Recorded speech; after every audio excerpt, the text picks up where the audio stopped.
Olá, eu vou te explicar o que que é o autismo em adultos.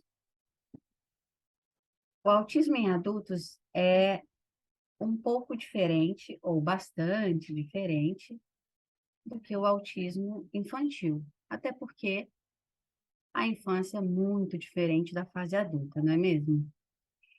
É importante que a gente saiba que o autismo é um transtorno do neurodesenvolvimento. O que que é isso? Quer dizer que a pessoa nasceu autista e cresceu autista e vai morrer autista. E possivelmente tiveram alguns marcos no seu desenvolvimento que podem ter sido percebidos ou não, enquanto características do autismo. Mas na fase adulta, a gente precisa compreender que, acima de tudo, cada autista é um.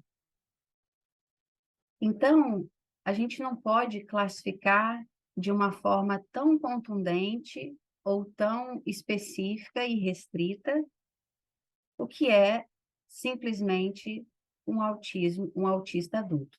Mas o autismo a gente pode classificar, a gente pode compreender melhor. Então, com relação à comunicação social, o autista, ele tem uma forma divergente, uma forma diferente de se comunicar socialmente e de compreender a comunicação social. Geralmente, esse indivíduo adulto, ele tem uma certa literalidade, quer dizer, ele compreende de forma literal as coisas. Então, algumas vezes ele tem alguma certa dificuldade de compreender trocadilhos, indiretas, ou algumas piadas que ele não está acostumado, ou algumas piadas que ele não está acostumado. Se for alguma piada já historicamente compreendida por ele, ele vai entender. Se for algo do contexto dele, uma piada interna do grupo que ele já está familiarizado, obviamente que ele vai compreender, tá? Outra questão importante é que o autista, ele tem as suas preferências de interação social e tem as suas preferências com quem ele interage socialmente. E tem algo dentro do autismo, que é o hiperfoco, que é um interesse restrito e um interesse é, enorme sobre algum tema, e esse autista, caso você vá conversar com um autista e você vai conversar com ele sobre esse interesse, esse hiperfoco, ele vai querer conversar sobre horas sobre aquilo, porque é um interesse restrito e que para ele é muito interessante, ele tem muita curiosidade e ele gosta muito de falar sobre aquilo. Então, ele pode ser comunicativo em alguns momentos, concorda comigo? Mas já a conversa fiada, aquelas conversas mais superficiais, que racionalmente o indivíduo autista não vê muito sentido, ele vai evitar. Isso vai ser um desgaste para ele, provavelmente, tá? Então, a interação social do autista, ela é diferente. Ela é conforme o seu interesse, conforme a sua necessidade, tá? Pode acontecer também de alguns autistas, não todos, terem o que a gente chama de alexitimia. O que que é isso? Alexitimia é quando uma pessoa ela tem uma certa dificuldade de perceber as próprias emoções, de nomear as suas emoções, e devido a isso, ela experiencia essas emoções de uma forma que ela não compreende muito bem. Por exemplo, alguns autistas podem não compreender exatamente que estão tristes, mas percebem uma sensação de desconforto fisicamente aqui na garganta. Sabe o nó na garganta? Então, isso seria uma lexitimia bem consistente. Outros autistas, como eu, por exemplo, têm uma certa lexitimia de que compreende as suas emoções, sabe nomear as suas emoções, mas racionaliza as suas emoções, compreende elas e racionaliza ao ponto de ter um certo controle para poder se manter fazendo alguma atividade, ainda que em sobrecarga, e não deixar as emoções transbordarem ao ponto da pessoa, do indivíduo se tornar incapacitado naquele momento de participar de uma reunião, de fazer alguma coisa. Então, a lexitimia ela também pode se manifestar de diversas formas, a depender do indivíduo. Então, é muito peculiar, né? E por isso que o diagnóstico, ele também é artesanal, né? Não é uma linha de fabricação de diagnósticos, ele é artesanal, porque ele diz respeito àquele indivíduo, à forma como aquele indivíduo funciona, como ele se apresenta no mundo. E pelo fato de alguns autistas terem essa alexitimia que eu disse, de terem uma certa dificuldade de perceber as próprias emoções, eles podem ter uma certa dificuldade de perceber quando o outro está tendo determinada emoção, está demonstrando determinada emoção. E aí existe uma compreensão que as pessoas têm de que o autista ele não é empático. E eu gostaria de dizer que isso não é uma verdade.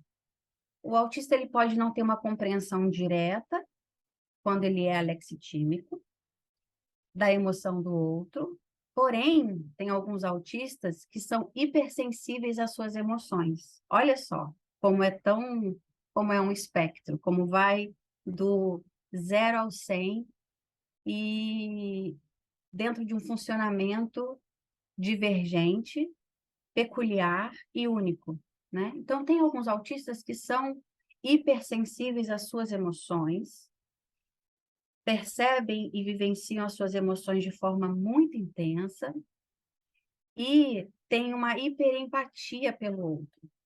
E com isso, com essa hiperempatia, eles chegam a ficar devastados e desgastados emocionalmente pelo fato de quase que sentir fisicamente o que aquela outra pessoa está sentindo. Então, é um mito dizer que o autista ele não tem empatia ou ele tem dificuldade de ser empático, porque não consegue se colocar no lugar do outro. Isso pode ter a ver com a não compreensão do que foi dito relacionado à comunicação social, ou isso pode ter a ver com uma lexitimia. Então, o que a gente pode fazer enquanto sociedade é, quando você for falar com uma pessoa autista, seja clara, não espere que ele compreenda as entrelinhas.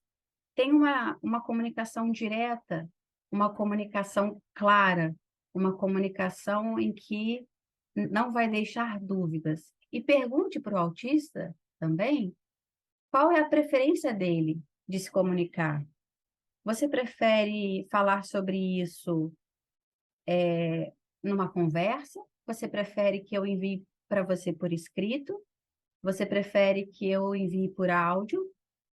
Porque, a depender do momento e da sobrecarga que esse autista esteja vivenciando, dependendo do tema, pode ser que ele precise adequar a forma de se comunicar e de receber essa informação para a compreensão dele. Eu vou dar alguns exemplos para vocês. Vocês já sabem que eu sou autista, e quando eu estou conversando sobre questões profissionais no meu trabalho e eu estou em sobrecarga, como qualquer pessoa pode estar em sobrecarga, mas uma pessoa autista em sobrecarga pode ser que ela tenha, por exemplo, um mutismo seletivo e ela fique mais quietinha, não queira falar. Então, às vezes, uma pessoa da minha equipe me envia um texto escrito enorme e eu, por estar em maior sobrecarga, eu vou ler, mas não vou compreender tão bem. Aí eu peço, será que você pode me mandar por áudio? Porque eu estou em sobrecarga nesse momento. E aí a pessoa me manda, claro, Bianca, aí me manda por áudio, eu consigo compreender mesmo em sobrecarga. Então, a gente poder adequar a nossa forma de relacionar com o autista faz toda a diferença, na própria relação com esse autista e na qualidade de vida desse autista. E quando a gente fala de diagnóstico tardio, esse autista, durante toda a vida dele, fez um esforço gigante para se adequar, fez um esforço gigante para fazer aquilo que a sociedade, que o outro esperava.